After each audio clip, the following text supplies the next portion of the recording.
Hi everybody. Welcome to my YouTube channel. My name is Faye and I'm going to start filming cooking shows and life lessons. I filmed my first cooking show video the other day and I created my foundational grocery list, and we're going to talk about that.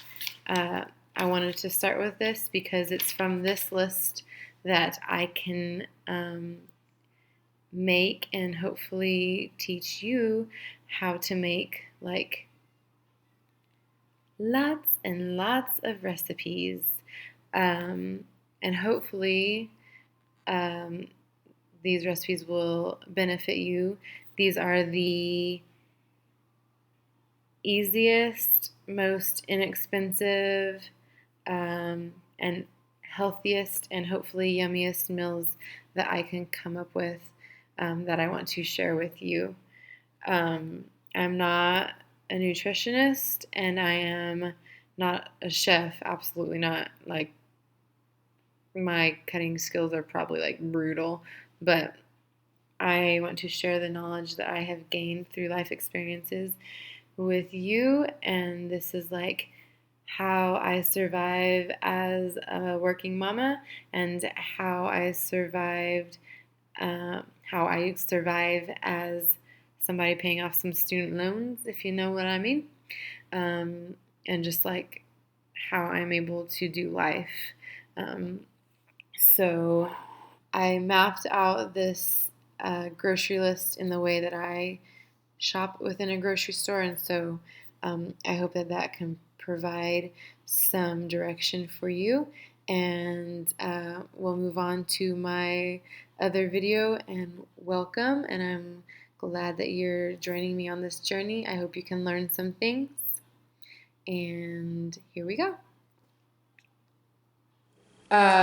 So for starters, we're going to start in the baking aisle, which is where I would get my flour, sugar, baking soda, baking powder, salt, and cocoa powder.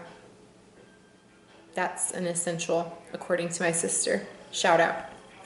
I keep both whole wheat and white flour on hand to break up recipes if somebody's not used to all whole wheat, but truly for the 90% of my cooking, I use whole wheat flour only, just because it has not been stripped of nutrients like the white flour has,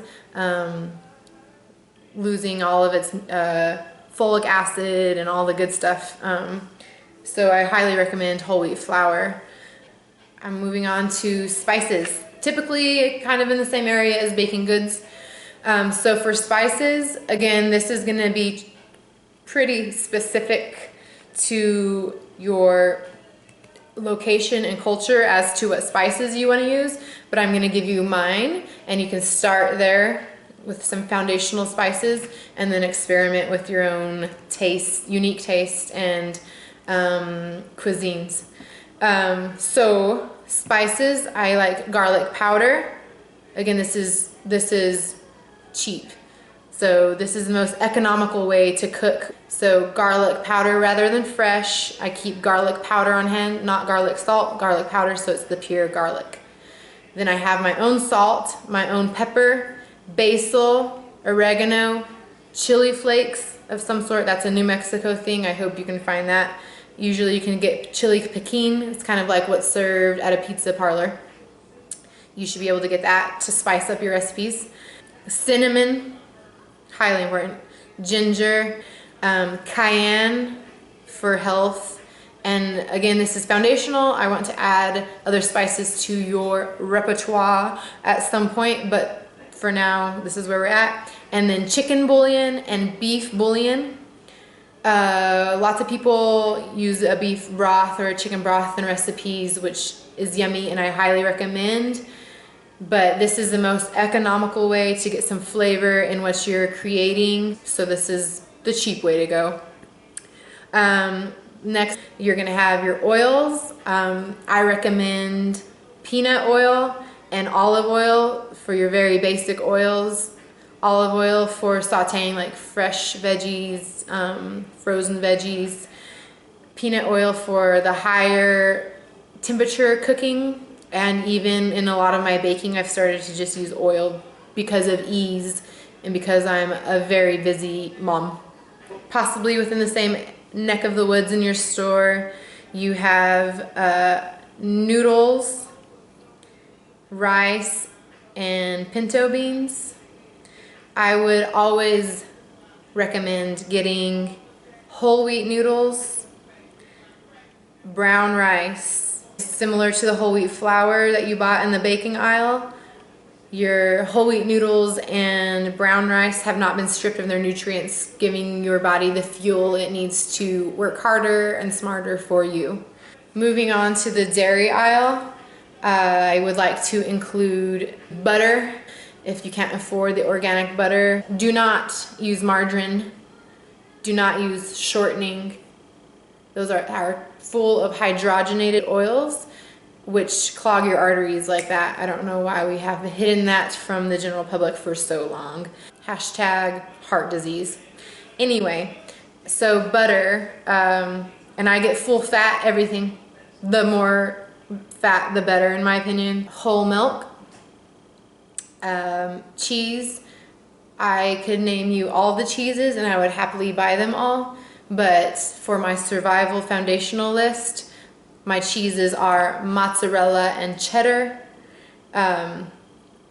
If you can afford a little bit more, I would consider cottage cheese, Parmesan cheese, Parmesan in brick form so it lasts a long time and you can grate it on all kinds of different things. Also note that Parmesan and other hard cheeses, if they mold, the mold can be just cut off. If it's a soft cheese and it molds, it needs to be thrown away.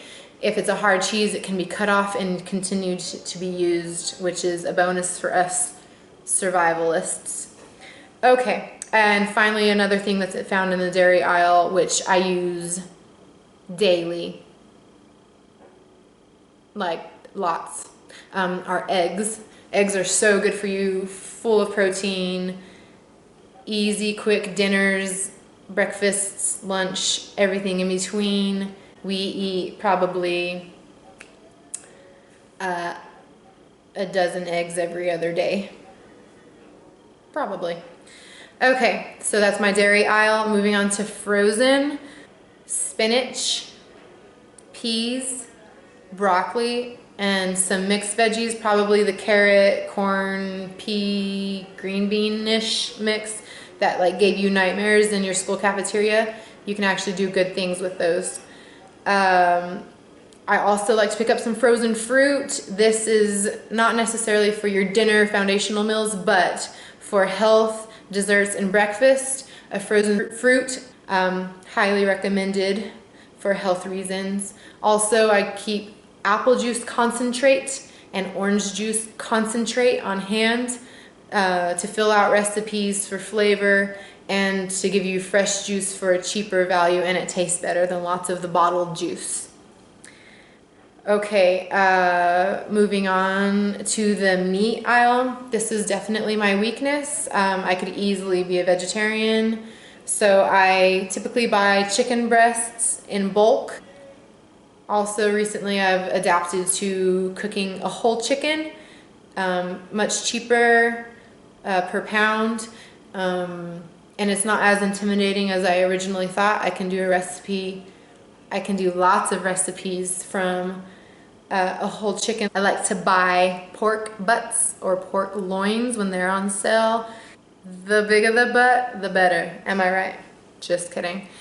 But a good huge pork butt, I have one in my slow cooker in my fridge right now. I have now made 3 full huge meals from that, and so that breaks down into all kinds of different recipes. Highly recommended. Another meat that's versatile and cheap is ham. I like to buy like a small Sunday ham, eat it the first time with potatoes and green beans and make it a Sunday celebratory meal. and then we keep the rest of that, and that can be breakfast burritos, that can be on pizza, calzones, stromboli, that can go into stir fries, that can go into all kinds of things with the leftover ham. I also keep pepperoni. I do keep some ground beef on hand. I cook beef the least because it's the most expensive to me. And if you can afford it, there's been times in my life where I have not been able to afford it. Bacon and sausage, those can be expensive, but they can go lots and lots and lots of yummy, yummy places. Italian, breakfast, easy, fast meals, yummy. Of course, the higher end bacon and sausage, you want to be nitrate free. You want to do everything naturally. If you can't afford it, understandable, but that's a good way to go if you want to add some diversity to your cooking. Okay, now we're on to fresh produce. This changes seasonally. Right now I'm in the middle of winter, and so I'm going to give you kind of my winter list. I highly recommend shopping at farmers markets if they're available to you. That means it's fresh produce from farm to table, usually less chemicals, better deals oftentimes. Also keep in mind that if a cucumber has a scratch, it's not bad. So don't shy away from farmers markets because their veggies and fruits don't look exactly like supermarket veggies and fruits. That's fake. Different issue. For fresh produce, I always have potatoes on hand. Survival food for sure. Onions. I always have apples and bananas on hand for health and energy. I like to keep cherry tomatoes on hand, the small red cherry tomatoes, because they're the most flavorful and they can go lots of places easily. I keep jalapenos, limes, lemons, and oranges on hand. Especially oranges in the winter, that's their best season. Fruits and vegetables ripen within the season according to what your body needs. I wonder if that was designed. We also like to have bell pepper on hand. The more colors, the better.